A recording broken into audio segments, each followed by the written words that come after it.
오늘의 주요 뉴스입니다. 서울과 경기 동부, 강원 영서 지역에 올해 첫 폭염 경보가 내려졌습니다. 서울 낮 최고 기온이 35도 이상 올라간 가운데 비 소식이 없이 불볕더위가 주말까지 계속될 것으로 보입니다.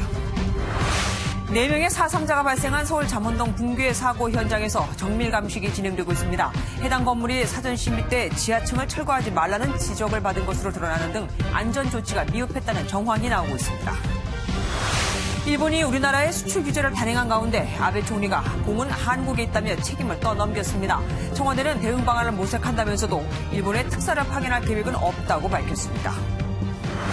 생명과학을 전공한 변호사 등 화려하다는 평가를 받았던 고유적의 변호인단 5명이 모두 다 사임했습니다. 이들은 변호를 맡은 후 부정적인 반응과 비난에 압박이 컸다고 밝혔습니다. 학교 비정규직 노조가 총파업을 중단하고 다음 주 월요일부터 학교로 돌아간다면서도 정부와 교육당국이 공정임금제 대책 등을 내놓지 않는다면 2차 총파업을 하겠다고 밝혔습니다. 자신이 육군 사관학교 출신이라며 주한미군 용역을 따내주겠다고 11억 원이 넘는 돈을 가로챈 사기범이 검거됐습니다. 육사 출신은커녕 일병제대가 전부였습니다. 단독 보도합니다.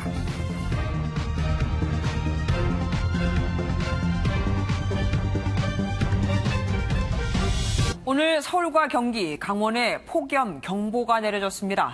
기온이 35도 이상 이틀 연속 지속되면 폭염 경보가 내려지게 되거든요. 장마 시작이라고 한 게 언젠데 주말까지 비 없이 계속해서 폭염이 될 것이라고 합니다. 이현재 기자가 보도합니다.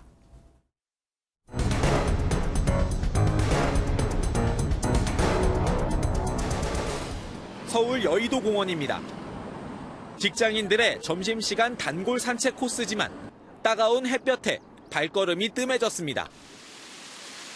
광화문 광장 분수대에선 외국인 관광객들이 물을 맞으며 더위를 피해봅니다.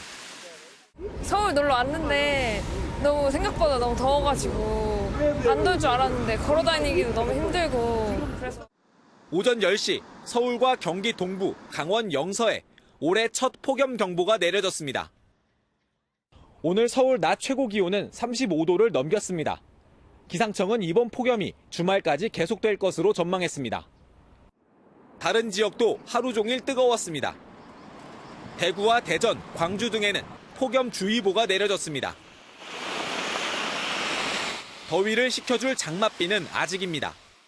다음 주 초반까지도 상공 찬공기에 의해 북상하지 못하다가 11일경에 남부지방으로 북상하여 전국에 영향을 줄 것으로 예상됩니다. 푹푹 찌는 날씨에 올해 온열 질환자 수는 벌써 200명을 넘어섰습니다. 가장 더운 오후 12시에서 5시 사이엔 되도록 야외 활동을 피하고 목이 마르지 않아도 물을 충분히 마시는 것이 좋습니다. MB 뉴스 이현재입니다. 예고된 인재였을까요? 4명의 사상자를 낸 서울 잠원동 붕괴 사고 1차 합동 감식 결과 철거 지지대 등이 부실했던 것으로 드러났습니다. 이미 한 달 전에도 공사 계획이 미비해 지하층은 철거하지 말라는 지적을 받은 상태였습니다. 건물이 너무 위험하다고 민원도 여러 차례 들어와 있었습니다. 정수정 기자입니다. 붕괴 현장에는 여전히 철근 더미와 콘크리트 잔해가 수북이 쌓여 있습니다. 지하 1층에 지상 5층, 면적 1878제곱미터의 직사각형 건물은 사고 당시 뒤편 지하 1층 철거 작업이 반쯤 진행된 상태였습니다. 이렇게 기둥하게 돼 있잖아. 뒤에서부터 막 떠나가더라고요. 그래서 앞에만 이렇게 남았었거든. 앞에만. 이미 인근 주민들로부터 사고 며칠 전 건물 시멘트 조각이 떨어지는 등 붕괴 조짐이 있었다는 주장이 제기된 상황. 실제 철거 중 안전조치가 미흡했던 정황도 드러나고 있습니다. 지난달 2일 이 건물은 구청 철거전문위원회 1차 안전심의 결과 지하층 철거를 위한 지반공사 계획이 미비하다고 판단돼 지하층 철거를 하지 말라는 지적을 받았습니다. 이후 건축주가 지반공사 계획을 추가해 재심의를 통과했지만 사고를 피하지 못했습니다. 안전 지지대도 충분하지 않았습니다. 붕괴된 건물의 좌측편입니다. 이렇게 지지대가 세워져 있기는 하지만 무너지는 무게를 견디기에는 역부족이었습니다. 철공사 중에 예기치 않은 대로 구조물이 붕괴됐을 때를 위한 안전장치는 전무하다는 거죠. 만약에 일로 넘어갔을 때로 그걸 저지할 수 있는 안전 프레임이 있어야 됩니다. 1차 합동 감식 결과 사고 원인은 철거 지지대와 1, 2층 기둥이 손상돼 건물이 붕괴된 것으로 추정됐습니다. MBN 뉴스 정수정입니다. 이번 붕괴 사고로 숨진 여성은 예비 신부, 예비 신랑과 함께 결혼 반지를 찾으러 가던 길이었다고 하죠. 유족들은 말을 잇지 못했습니다. 서동균 기자입니다. 도로 위 자동차 위로 전봇대와 지지대가 무너져 있고 소방대원들이 구조를 시도합니다. 어제 오후 서울 잠원동 건물 붕괴 현장에선 1명이 목숨을 잃고 3명이 다쳤습니다. 당시 목숨을 잃은 20대 여성은 내년 2월 결혼을 앞둔 예비 신부였습니다. 유가족은 상상할 수 없는 일이 일어났다며 슬픔을 표현했습니다. 가족들을 위해서 배려하면서 신랑 만나서 결혼 반지 찾으러 가는데 영영 이별이 된다. 아직도 머리가 백지장이에요. 고인의 지인은 평소 고인이 매사에 열정적이고 긍정적이었으며 무엇보다 다가올 결혼에 많은 기대를 하고 있었다고 기억했습니다. 꼼꼼하고 자기 관리를 잘하고 순조하고 기대를 되게 많이 했죠. 꼭 맞는 사람을 만났다고 얘기도 했었고. 중상을 입고 병원으로 옮겨진 예비 신랑은 다행히 생명에는 지장이 없는 것으로 알려졌습니다. 대낮 서울 한복판에서 일어난 참사는 행복한 삶을 꿈꾸던 예비 부부에게 지울 수 없는 상처를 남겼습니다. MBN 뉴스 서동균입니다. 문재인 대통령이 다음 주 주요 대기업 총수들과 만나 일본 수출 규제에 대한 대응 방안을 논의합니다. 문 대통령은 참모들에게도 우리 기업의 피해가 최소화될 수 있게 하라며 특별 지시를 내렸다는데, 하지만 대일 특사 파견은 검토하지 않고 있다고 합니다. 최종락 기자가 보도합니다. 문재인 대통령과 30대 그룹을 포함한 기업 총수들이 다음 주 청와대에서 간담회를 가질 예정입니다. 청와대와 재계 관계자에 따르면 청와대에서 오는 10일 기업 총수들로만 초청했다고 밝혔습니다. 기업인과의 대화는 지난 1월 15일 이후 6개월여 만으로 애초에는 7월 중순에 개최할 예정이었지만 일본 정부의 수출 규제를 논의하고자 앞당겨진 것으로 알려졌습니다. 일본의 무역 보복 문제에 대한 우리 기업의 애로사항을 직접 듣고 대처 방안도 논의할 것으로 보입니다. 문 대통령은 최근 참모들에게 어려운 시기에 다른 것보다 우리 기업의 피해가 최소화될 수 있도록 대비책을 세워야 한다는 취지의 말을 한 것으로 알려졌습니다. 홍남기 경제부총리와 김상조 청와대 정책실장은 7일에는 별도로 5대 그룹과 서울 모초에서 만날 예정입니다. 경제 핵심 참모뿐만 아니라 문 대통령도 일본의 무역 보복에 대해 직접 대응하는 가운데 청와대는 대일 특사 파견 가능성에 대해선 벌써 논할 단계는 아니라고 말했습니다. MBN 뉴스 최종락입니다. 일본의 수출 제한 조치가 시작되면서 규제 대상인 3가지 품목의 수출 통관이 차질을 빚고 있습니다. 일본 업체가 한국에 대한 수출 허가 신청 서류를 제출했지만 허가를 받은 곳은 아직 한 곳도 없거든요. 3가지 품목은 무엇이고 대체 가능성은 있는 건지 이상주 기자가 짚어봤습니다. 일본이 수출 제한에 들어간 품목은 반도체와 디스플레이 생산에 주로 사용되는 플루오린 폴리이미드와 포토레지스트, 불화수소 3가지입니다. 플루오린 폴리이미드는 디스플레이 생산에 쓰이는 소재로 일본이 세계 공급량의 90%를 차지하고 있지만 국산 품질이 크게 뒤처지지 않습니다. 다만 제품 규격을 바꾸고 테스트하는 데 시간이 걸리지만 디스플레이 자체의 화면이 커지고 있어 정밀도가 떨어져도 가능하다는 평가입니다. 반도체를 회로 모양대로 깎는 데 쓰이는 불화수소는 대체재 마련이 가능하고 지난해 말부터 대비책 마련에 들어간 것으로 알려져 있습니다. 문제는 반도체 회로를 인쇄할 때 쓰는 강강액인 포토레지스트입니다. 20년 전부터 포토레지스트 분야에 투자를 했지만 아직까지 10억분의 1 단위인 나노 공정에서 일본산 소재가 90% 이상 차지하고 있습니다. 다시 한번 정리하면 폴리이미드와 불화수소 2개 품목은 품질이 낮은 것을 감수하고 대체재를 마련할 수 있지만 포토레지스트는 대안이 없는 상황입니다. MBN 뉴스 이상주입니다. 일본의 치졸한 경제 보복에 우리 국민들도 일본에 가지 않겠다, 일본 제품을 사지 않겠다는 운동이 확산되고 있습니다.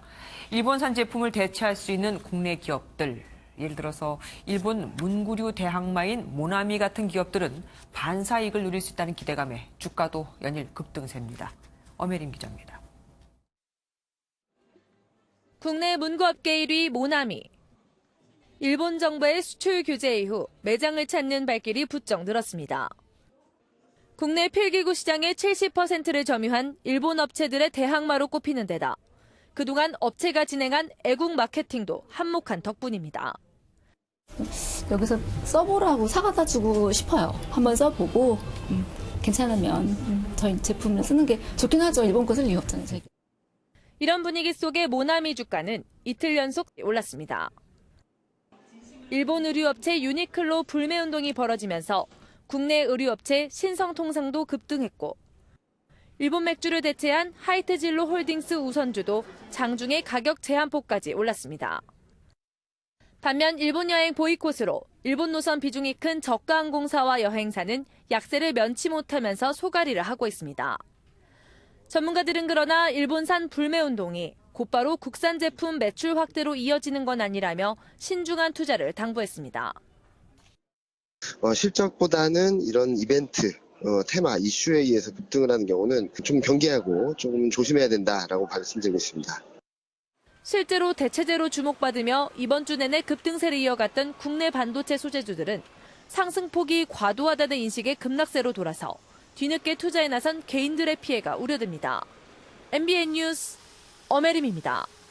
전 남편 살해 사건의 피의자 고유정의 변호인 5명이 모두 이 사건에서 손을 떼기로 했습니다. 변호를 맡은 사실이 어제 알려지면서 엄청난 비난이 이어졌고 결국 심리적인 압박을 버티지 못한 겁니다. 박호근 기자가 보도합니다. 제주에서 전 남편을 살해한 혐의를 받는 고유정의 변호인단이 모두 사임했습니다.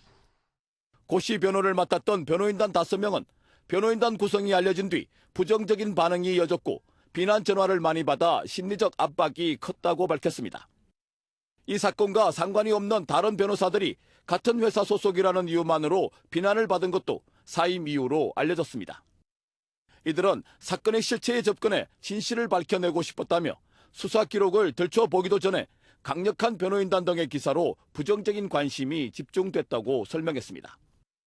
앞서 고유정 측은 판사 출신의 형사소송법 전문 변호사와 생명공학을 전공한 변호사 등 5명으로 초강력 변호인단을 꾸렸다는 보도가 나왔습니다. 결국 손을 뗀 고 씨 변호인단은 진정 어린 참회와 유족을 향한 진실된 위로가 이행되길 바란다고 말했습니다.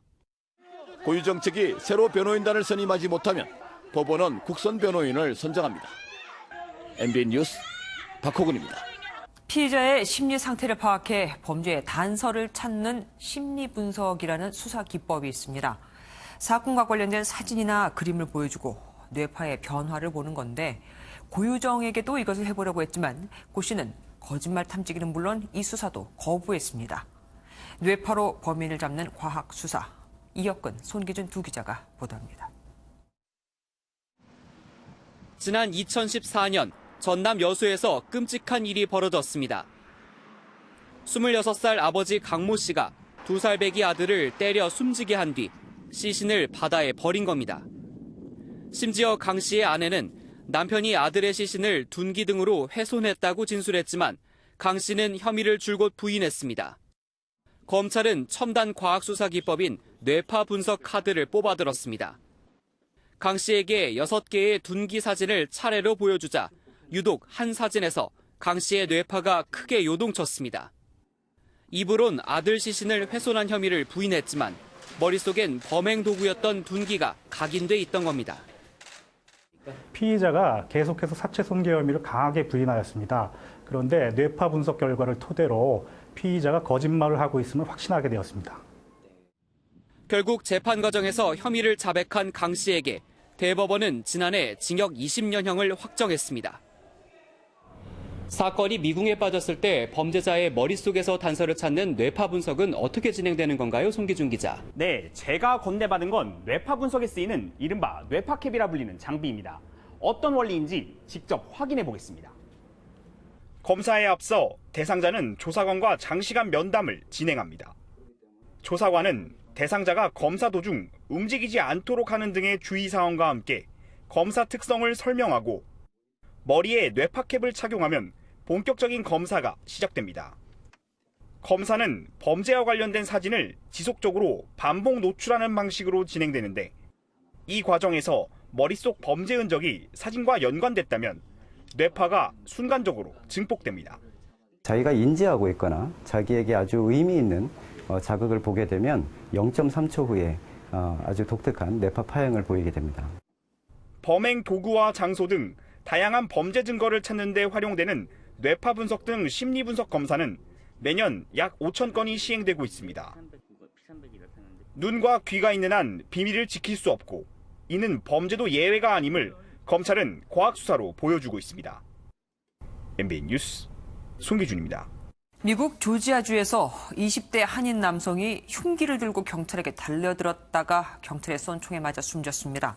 현지 경찰은 비정상적인 행동을 한 남성이 마약을 한 건 아닌지, 경찰이 정당방위를 했는지 등을 조사하고 있습니다. 구경호 기자입니다. 정육점 칼을 든 남자가 아파트 주변을 배회하고 있다는 신고를 받고 출동한 경찰들이 차에서 내리자마자 흉기를 든 남성을 향해 다급하게 외칩니다. Put it down! Put it down, sir! Hey, back up. 하지만 이 남성은 경고를 무시한 채 계속 다가섰고 경찰들은 뒷걸음질치며 설득을 이어갑니다. We can help you! Down! We can help you! Put the knife down! 큰 길로 들어선 남성은 갑자기 경찰에게 달려들었고 경찰은 권총 5발을 발사합니다. 남성은 총을 맞고 쓰러져 괴로워하다 비틀거리며 일어났고 잠시 우왕좌왕하는 듯하다 이내 경찰에게 달려들어 뒤에서 총을 뺏으려 시도합니다. 그러자 다른 경찰이 곧바로 권총 3발을 발사했고 총을 맞은 남성은 그 자리에서 숨졌습니다. 사건은 조지아 대학 학생들이 많이 모여 사는 아파트 인근에서 발생했습니다. 현지 경찰은 숨진 남성이 23살의 한인 홍모 씨라고 밝혔습니다. In that area, however, he was not living there at the time, and as far as we know, and he is not a student at UGA. If that's the follow-up question. 현지 경찰은 비정상적인 행동을 벌인 홍 씨가 약물을 복용했는지, 경찰의 총기 사용이 정당했는지 등을 조사해 발표할 계획입니다. MBN 뉴스 구경호입니다. 3인조 강도가 아파트에 침입해 2살배기 아기를 인질로 잡고 금품을 빼앗아 달아났습니다. 무더위에 현관문을 열어놓은 게 화근이 됐습니다. 정치훈 기자입니다. 벌건대 낮에 한 아파트에 남성 3명이 들어섭니다. 베이지색 모자를 쓴 남성이 CCTV를 의식하며 초조하게 엘리베이터를 기다립니다. 지나는 주민이 있지만 개의치 않습니다. 이어 현관문이 열린 집을 찾아 갓 돌이 지난 아기를 인질로 삼아 아기 엄마에게 2천만 원을 달라고 요구했습니다. 피해자는 어쩔 수 없이 다른 공범 2명을 따라 은행을 찾았습니다. 굉장히 놀란 표정으로 평상시에 그분이 그런 표정이 아니거든요. 아저씨들이랑 같이 막 갔던 보고 이렇게 빨리 지나가게 제 집에 무슨 일이 분명히 있었다. 그러나 통장 비밀번호가 달라 찾을 수 없게 되자 이들은 신용카드 대출로 1,500만 원을 챙겨 달아났습니다. 잘 안 쓴 통장이에요. 그러니까 비밀번호가 나네요. 다시 피해자가 직접 가서 현금 서비스하고 카드 대출하고 받아서 2시간 동안 아기가 인질로 잡힌 상황에 놀란 피해자가 뒤늦게 신고를 했고 경찰이 출동했지만 범인들은 용의주도하게 택시를 나눠타며 멀리 도망친 후였습니다. 경찰은 달아난 용의자 3명을 쫓고 있습니다. MBN 뉴스 정춘우입니다. 멧돼지는 보통 산에 있죠. 그런데 이 멧돼지는 어떻게 된 건지 바다 한복판에서 사람들을 위협했고 결국 사살됐습니다. 강진우 기자입니다. 60kg이 넘는 멧돼지 한 마리가 망망대해를 가로지르며 유유히 헤엄칩니다. 부근을 지나던 여객선 관광객의 신고를 받고 해경과 유해조사단이 포획에 났습니다. 멧돼지는 도망가기는커녕 경비정을 들이받다가 사살됐습니다. 멧돼지는 섬 쪽으로 헤엄을 치고 가고 있었습니다. 멧돼지 상태는 그리 힘들어 보이지는 않았습니다. 멧돼지가 발견된 곳은 최근 개장한 해수욕장과 2km밖에 떨어지지 않은 곳입니다. 막상 저희가 수영할 때 멧돼지를 만나면은 어떻게 대처해야 될지 모르고 당황스러울 것 같아요. 지난 2015년에도 부산 가덕도에서 헤엄을 쳐 도심으로 들어온 멧돼지 11마리가 사살됐고 역시 인근 섬에서 건너온 멧돼지로 전남 완도 청산도가 쑥대밭이 되기도 했습니다. 멧돼지 개체수가 늘면서 먹을 것이 없어지자 바다를 건너가며 먹이를 구하고 있습니다. 현재 멧돼지는 출산이 끝나고 분산하는 시기입니다. 그래서 섬과 섬, 아니면 섬에서 육지 간 그렇게 수영을 통해서 이동이 종종 있습니다.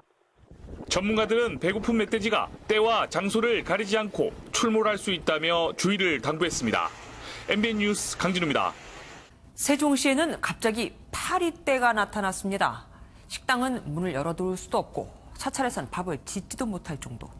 뒤늦게 방역에 나서고 있지만 계란으로 바위치기 격입니다. 김명현 기자입니다. 세종의 한 밤나무 농장입니다. 죽은 파리떼가 붙어있는 끈끈이들이 여기저기 널려있고 통에도 파리들이 가득합니다. 지난달부터 파리떼들이 폭발적으로 늘어 농장 전체가 초토화됐습니다. 지난 5월 말 5만 제곱미터 농장에 뿌린 액상퇴비가 원인으로 추정됩니다. 음식물 찌꺼기로 만든 액비를 뿌렸는데요. 아마도 그 음식물 쓰레기가 정상적인 그런 퇴비화가 되지 못한 것으로 보여요. 주변 상권은 난리도 아닙니다. 식당마다 문은 열었어도 그야말로 파리만 날리고 있습니다. 인근 펜션에도 파리떼들이 날아들어 이렇게 평상이 텅 빌 정도로 손님들의 발길이 뚝 끊겼습니다. 취소 많죠. 지금 주말에만 하고 또 평일은 또 다 돼야 돼요. 뒤늦은 집중 방역은 소용이 없습니다. 2km나 떨어진 사찰은 밥을 지을 수 없을 정도고 축사의 소들도 파리 때문에 못 살 지경입니다. 날이 뜨뜻하니까 부하가 타고 파리가 다른 파리가 또 와서 또 알을 타. 늘어나는 파리떼에 무더위까지 겹치면서 마을 주민들의 고통은 커져만 가고 있습니다. MBN 뉴스 김영현입니다. 후진하는 택시에 일부러 몸을 부딪혀 합의금을 타는 남성이 붙잡혔습니다. 보험금 오르는 것을 꺼려하는 개인 택시만 골라서 범행을 저질렀습니다. 강세영 기자입니다. 한 남성이 돈을 내고 택시에서 내립니다. 하차 후 한참 동안 자리를 떠나지 않더니 택시가 후진하자 갑자기 몸을 부딪힙니다. 지하 주차장에서도 전화하는 척하며 택시와 대놓고 부딪힙니다. 사고로 놀란 운전자에게 큰 소리까지 냅니다.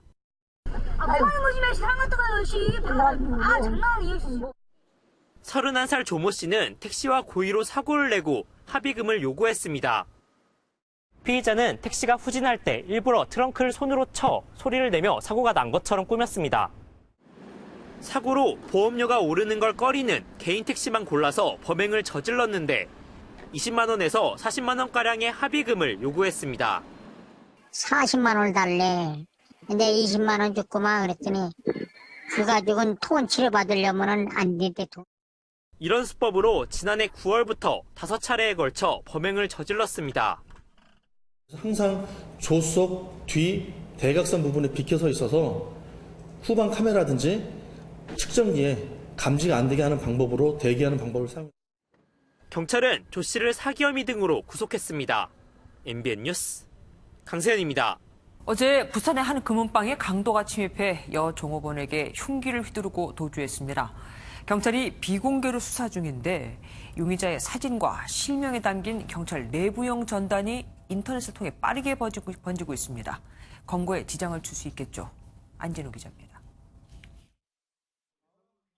부산의 한 금은방입니다. 검은색 티셔츠를 입은 남성과 여성 종업원이 몸싸움을 벌입니다. 잠시 뒤 남성은 진열장에 있는 기금속을 챙겨 밖으로 나갑니다. 금은방에 흉기를 든 남성이 침입해 여성 종업원을 여러 차례 찌른 뒤 금품을 챙겨 달아났습니다. 피해 여성은 인근 병원으로 옮겨졌고 중태로 전해졌습니다. 이 남성은 대담하게 얼굴을 그대로 드러내고 범행을 저질렀습니다. 정신해놨습니다. 피해자지 치료 중입니다. 경찰은 용의자의 신원이 노출될 경우 수사에 혼선이 있을 수 있다며 비공개로 수사를 하던 중이었습니다. 그런데 용의자의 얼굴과 이름이 그대로 노출된 전단이 인터넷을 통해 빠르게 퍼지고 있습니다. 경찰 내부에 배포된 전단이 유출된 것으로 보입니다. 용의자의 신상이 그대로 노출되면서 가족 등 주변인에게 2차 피해가 이어질 수 있다는 우려가 나오고 있습니다. MBN 뉴스 안진우입니다. 자신이 육군 사관원 학교 생도 출신이라며 주한미군 용역을 따내주겠다고 속여 11억 원이 넘는 돈을 가로챈 60대 남성이 붙잡혔습니다. 이 남성은 육사 출신은커녕 군대를 일병으로 제대한 게 전부였습니다. 손하늘 기자가 단독 보도합니다. 주차장으로 들어선 남성이 이리저리 주위를 둘러봅니다. 전화 통화를 하는 척하며 지나가던 사복경찰이 갑자기 방향을 틀어 이 남성을 덮칩니다. 육군사관학교 졸업생 행세를 하며 주한미군 용역을 따주겠다고 접근해 11억 5천만 원이 넘는 돈을 가로챈 60대 김모 씨가 경찰에 붙잡혔습니다. 주차장을 두리번거리던 피의자 김모 씨는 동선을 뒤쫓은 경찰의 검거 전담반에게 결국 이곳에서 덜미가 잡혔습니다. 사기 등 전과가 20범이 넘는 김 씨는 육사 생도는커녕 군대 일병으로 전역한 게 전부였습니다. 당연히 용역 사업권도 없었지만 몇 달에 걸쳐 가짜 주한미군 사업자 접수증을 보여주면서 피해자를 안심시켰습니다. 피해자 고소로 경찰 수사가 시작되자 잠적한 김 씨는 선불폰이나 차명폰, 현금만 쓰면서 추적을 피했지만 결국 반년 만에 붙잡혔습니다. 그쪽으로 잘 이렇게 나타난다는 그런 거가 있어갖고 잠복해도 잡거든요. 경찰은 김 씨를 특정경제범죄 가중처벌법상 사기 등 혐의로 구속하고 공범 김모 씨도 같은 혐의로 검찰에 넘겼습니다. MBN 뉴스 손하늘입니다. 검찰이 군 복무 중 국제 테러 단체인 IS와 접촉을 하려고 한 혐의로 20대 예비역 병장을 수사하고 있습니다. 이 남성의 휴대전화엔 IS 조직원들이 사용하는 비밀 애플리케이션이 설치돼 있었고 그 전엔 폭발물 점화 장치도 훔쳤었습니다. 백길종 기자입니다. 지난 2017년 11월 경찰은 미국 FBI로부터 한국 인터넷 주소를 이용해 IS 선전 매체에 접속한 기록이 있다는 첩보를 전달받았습니다. 경찰이 이 인터넷 주소를 확인한 결과 당시 군복무 중이던 23살 박모 씨였습니다. 박 씨의 휴대전화에는 IS 조직원들이 사용하는 비밀 애플리케이션이 설치된 것으로 알려졌습니다. 또한 IS 조직원으로 추정되는 인물에게 이메일을 받은 정황도 포착된 것으로 전해졌습니다. 지난 2017년 10월 입대한 박 씨는 폭파병 교육을 받던 중 폭발물 점화 장치를 훔쳐 보관하다 적발되기도 했습니다. 지난 5월 뒤늦게 군검찰이 박 씨에 대해 테러방지법 위반과 군용물 절도 혐의로 구속영장을 청구했지만 두 차례 모두 기각됐습니다. 박 씨는 해당 애플리케이션은 공개 프로그램으로 호기심에 설치한 것이라며 자신의 혐의를 강력히 부인하는 것으로 전해졌습니다. 군검찰에서 했는데 구속이 안 되지. 아직은 구체적으로 명확히 얘기는 할 수 없네요. 예비라고 봐야지 이건. 결국 박 씨는 불구속 상태로 지난 2일자로 전역해 향후 의정부지검에서 박 씨의 테러 관련 혐의를 수사할 계획입니다. MBN 뉴스 백길종입니다. 아웃도어 브랜드 K2 본사의 갑질 의혹이 또다시 불거졌습니다. 멀쩡한 대리점을 번화가로 확장해서 옮기라고 강요하고 이에 응하지 않자 보복 조치로 계약을 해지했다는 주장까지 나왔습니다. 신용식 기자가 단독 보도합니다. K2 코리아 대리점을 15년간 운영했던 점주 A씨는 본사가 500m도 떨어지지 않은 번화가로 매장 이전을 강요했다고 주장합니다. 매장을 확장하라고 시내 쪽으로 다 들어가라고 강요를 받았어요. 저 권리금하고 비용이 너무 많이 들어가가지고 이전 확장을 못하고. 응하지 않자 본사는 수차례 내용 증명을 보냈는데 여기에는 매장 이전 확장에 협조하지 않을 경우 계약을 해지할 수 있다는 내용이 담겼습니다. 내용 증명을 갖다 몇 달에 한 번씩 보내니까 대리점에서는 사실 굉장히 어려움이 많았어요. 영업을 제대로 할 수가 없었어요. 결국 A씨는 본사로부터 계약 해지 통보를 받았습니다. 그런데 매장 이전 확장을 요구했던 본사는 A씨와 계약이 끝나자 같은 자리에 새 대리점을 냈습니다. 이런 상황을 예견하고 좀 미리 움직였어요. 본사에서는 어떻게든 사장님은 계약을 종료하려고 할 거고 해서 그 사람을 제가 찾았어요. K2 코리아의 매장 이전 확장 강요는 이뿐만이 아니었습니다. 근데 강요가 상당히 많았었어요. 사실 마땅한 자리도 없었고 억 단위를 투자해야 되기 때문에 사실 부담이 되게 많았죠. 두 사례 모두 공정거래법 위반 소지가 있다는 게 전문가의 견해입니다.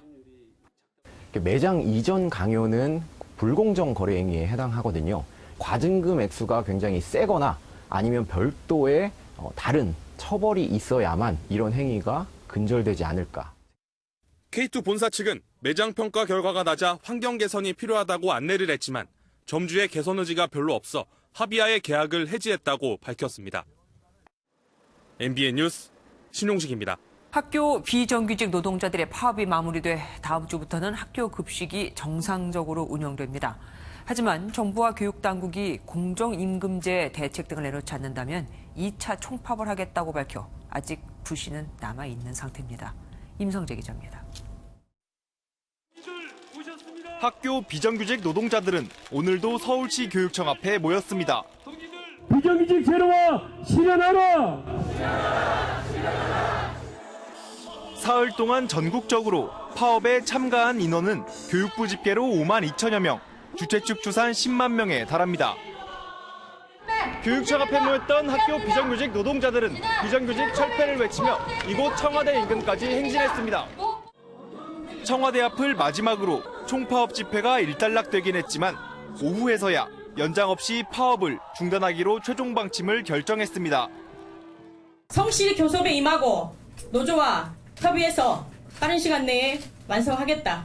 이런 연락이 와서 월요일 날부터 학교 현장으로 대체급식에 도시락으로 아이를 학교에 보내야 했던 학부모들은 파업 중단 소식을 반겼습니다. 빵은 별로 안 먹었던 것 같아요. 그래서 도시락을 사달라고 하는데 저희 애들은 밥을 좋아해요. 학비연대 측은 오는 9일 예정된 교육부와 각 시도교육청과의 교섭 상황을 봐가며 2차 총파업을 진행한다는 입장이어서 아직 추가 파업의 불씨는 남아있습니다. MBN 뉴스 임성재입니다.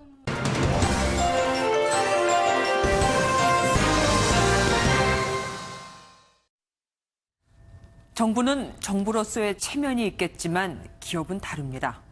무조건 일본 회사로 달려가서 엎드려 절하고 무릎 꿇고 빌어서라도 사와야 합니다. 기업엔 생사가 달렸거든요. 당장 일본의 수출 규제로 발등에 불이 떨어진 기업들 입장입니다.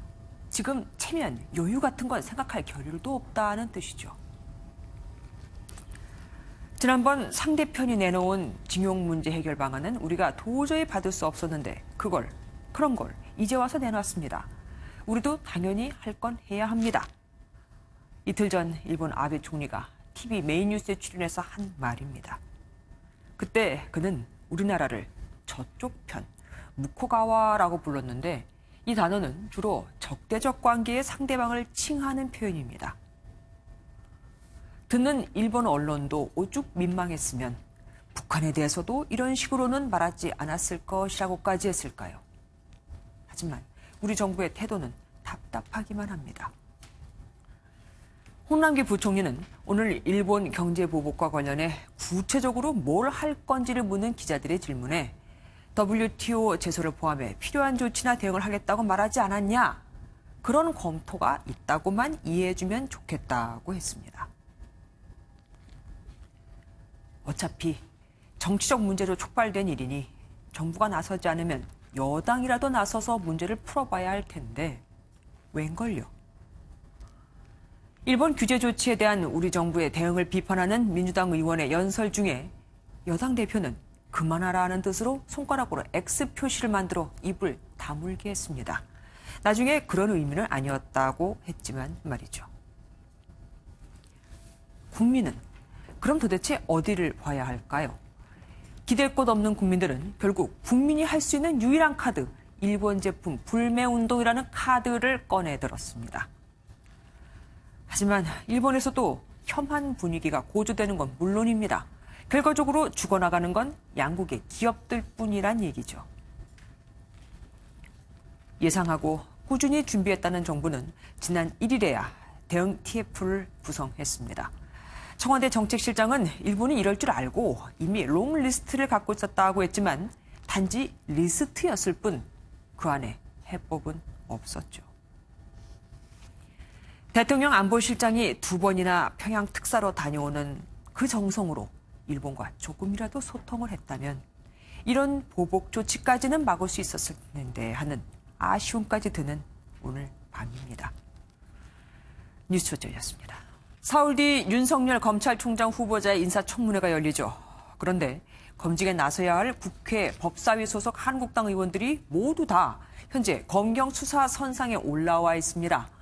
패스트트랙 대치 국면 때 고발을 당했거든요.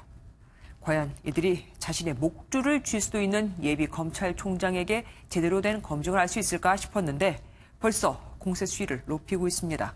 최용기 기자입니다. 주광덕 자유한국당 의원은 청문회 증인으로 채택된 윤우진 전 용산 세무서장을 뇌물수수 혐의로 검찰에 고발했습니다. 윤 전 서장은 윤대진 법무부 검찰국장의 친형으로 윤 검찰국장은 윤석열 후보자와 함께 이른바 소윤, 대윤으로 불릴 만큼 두터운 친분을 자랑합니다. 주 의원은 윤 후보자가 개인적 친분으로 윤 전 서장이 무혐의 처분을 받는 데 개입했다는 의혹을 제기했습니다. 22개월 후에 아무런 범죄 혐의가 없다는 결정을 받았다면 검찰 내에 비호 세력이 있지 않고서는 이게 가능한 일이겠습니까? 청문위원으로 합류한 김진태 의원은 윤 후보자의 장모인 최모 씨만 동업자 가운데 법망을 피해갔다는 점을 문제 삼았습니다. 자료를 요청해도 아예 응하지 않고 있습니다. 그렇게 떳떳하다면 이 장모에 대한 이 세 건의 수사 당장 재수사하기 바랍니다. 하지만 청문회를 할 법사위원 7명 모두 패스트트랙 전국대 고발을 당해 검찰 수사를 받아야 하는 신분이라 송곳 검증이 가능하겠느냐는 우려가 벌써부터 나오고 있습니다. MBN 뉴스 최영규입니다. 모두가 가난해져서 평등해지자는 건가? 국회 교섭단체 연설 3번째 주자로 나선 바른미래당 오신환 원내대표가 정부의 경제 정책을 강도 높게 비판했습니다. 김상조 청와대 정치실장이 황교안 한국당 대표를 예방한 자리에서도 이 경제 이야기는 빠지지 않았습니다. 오태윤 기자입니다. 바른미래당 오신환 원내대표의 국회 교섭단체 대표 연설 키워드는 경제였습니다. 오 원내대표는 올해 1분기 우리 경제가 마이너스 성장을 해 OECD 꼴찌를 기록했다며 경제가 성공으로 가고 있다는 문재인 대통령의 인식에 동의할 수 없다고 밝혔습니다. 소득주도 성장에 대해서도 시장과 재정을 최악의 진퇴양난으로 몰아넣었다며 반드시 폐기해야 한다고 주장했습니다. 그러면서 중소기업과 자영업자를 몰락시킬 수 있는 최저임금 10,000원 주장을 대통령이 막아야 한다고 강조했습니다. 문재인 대통령이 나서기 바랍니다. 대통령이 직접 나서서 내년도 최저임금 동결을 선언할 것을 촉구합니다.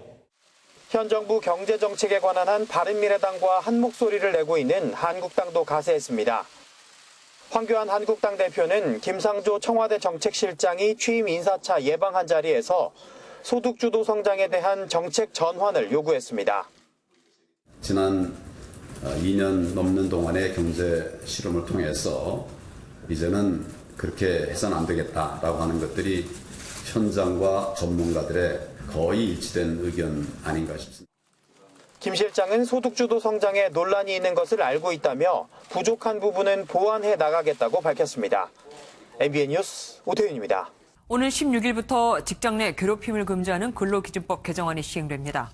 우리나라 직장 문화를 크게 개선할 것이라는 기대도 있지만 악용될 수 있다는 우려도 나옵니다. 민경현 기자입니다.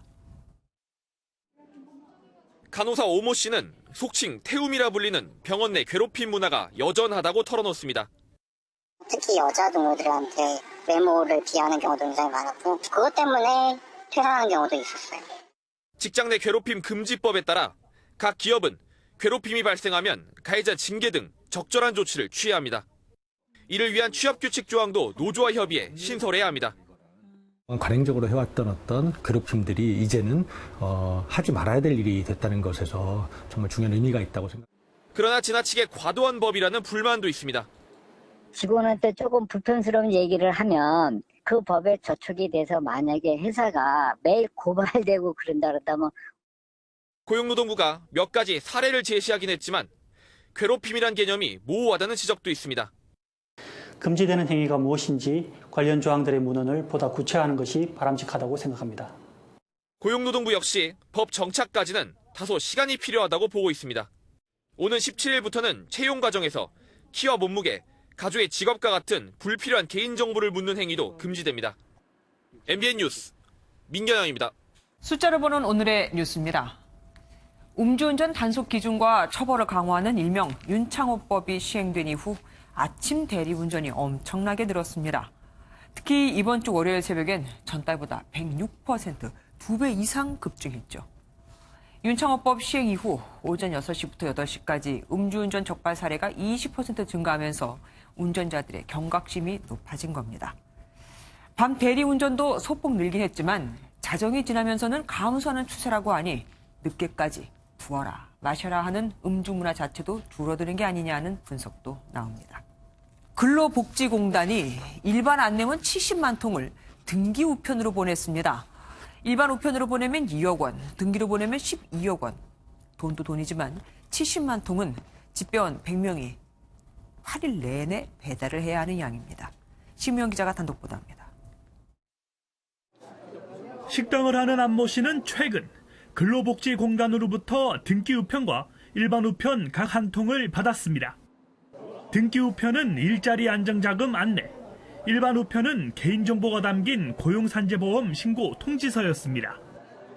안 씨는 중요한 우편을 일반으로 보내면서 간단한 안내문은 등기로 보낸 데 대해 공단 측에 항의 전화를 했습니다. 불필요한 안내문은 일반 등기를 하고 중요한 그 고지서는 또 일반 우편으로 오더라고요. 그래서 거기 좀 글쎄 잘못됐지 않나 이렇게 생각해서. 등기 우편은 일반 우편보다 5배나 비싸기도 합니다. 근로복지공단이 지난 6월 등기 우편을 보낸 전국의 자영업자는 모두 70만 명입니다.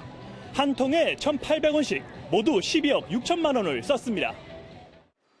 일반 우편으로 보냈다면 2억 4,500만 원. 문자 메시지는 2,100만 원이면 충분했습니다. 사업장에서 그 내용을 알고 있어야 되지 않습니까? 그래서 이제 그것 때문에 이제 개별 통지를 다 해드린 거죠.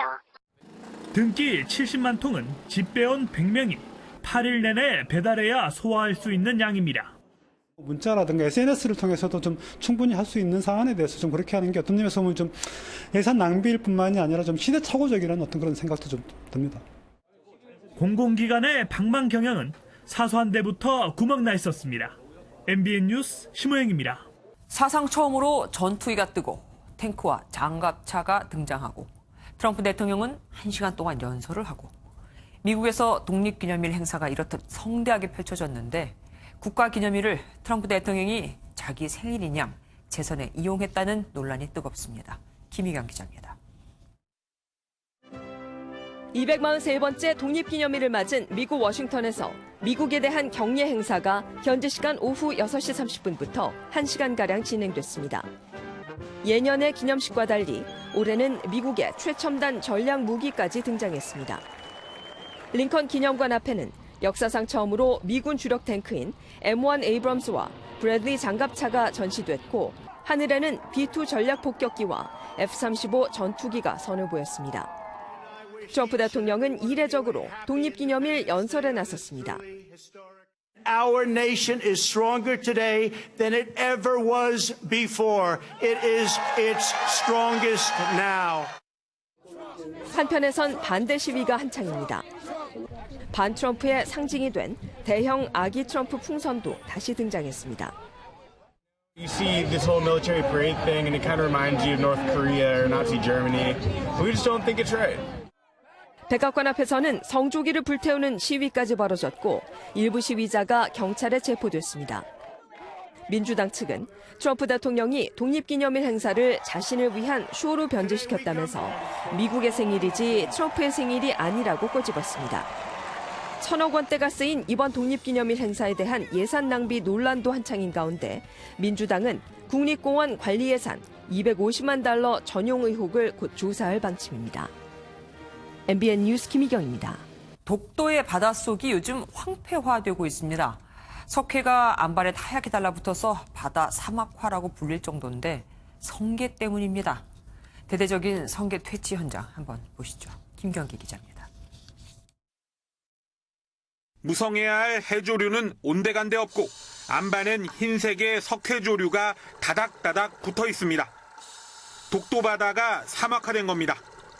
주범은 바위 곳곳에 붙어 있는 성게들. 지구온난화로 수온이 높아지며 개체수가 급격히 늘어나 해조류를 닥치는 대로 먹어치웠기 때문입니다. 몸을 숨기고 알을 낳을 수 있는 해조류 숲이 줄자 물고기도 사라지고 있습니다. 사막화된 바위에 살고 있는 생물의 종수는 100종도 채 안 됩니다. 그러니까 생물 다양성에 있어서 10분의 1 형태로 거의 떨어진다고 보죠. 해양수산부는 대대적인 성게 채취 작전에 들어갔습니다. 성게의 천적인 돌돔의 치어를 방류하는가 하면 4개 기간 30여 명의 잠수 인력이 올해만 2차례 독도 바닷속으로 들어가 축구장 27배 규모의 해저에서 성게를 제거했습니다.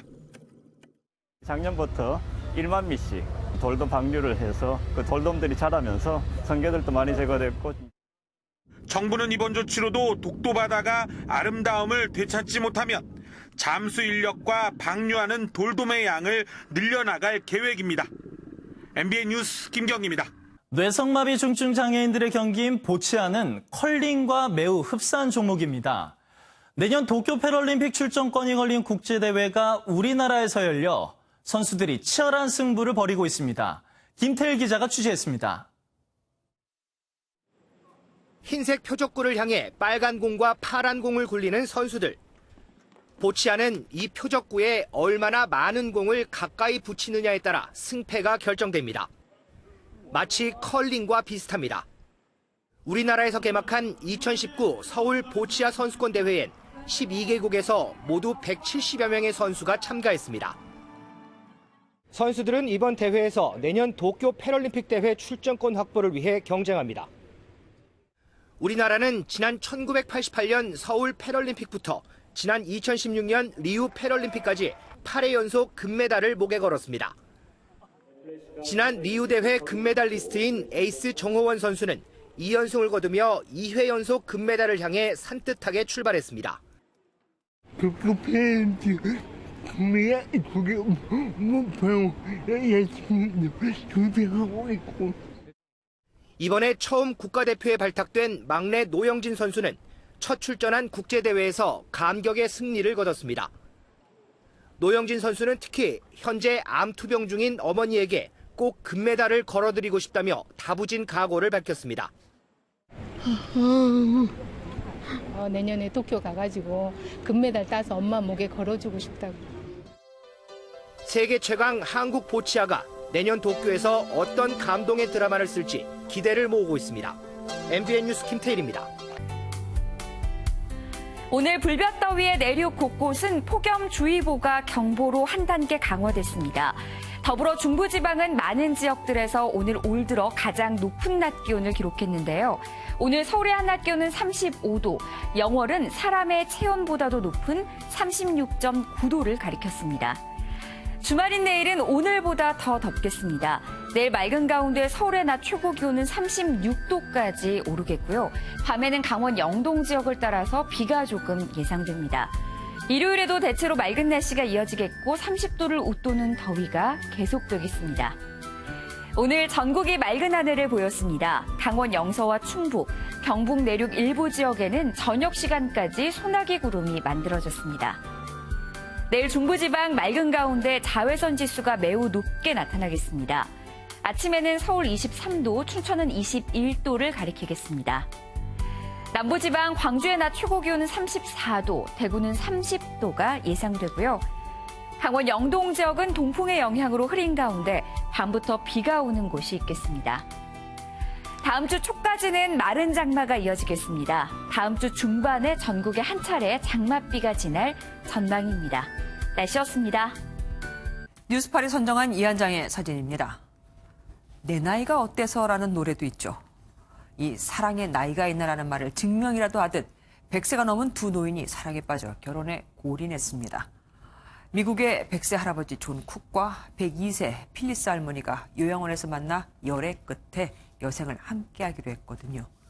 존은 우리 나이에 결혼하는 게 믿기 어려운 일이겠지만 우리는 그저 사랑하게 됐을 뿐이라고 합니다. 둘이 합쳐 202세 신혼부부. 주변에서도 응원의 목소리가 크다고 합니다. 뉴스팔 여기서 마치겠습니다. 함께해 주신 여러분 고맙습니다.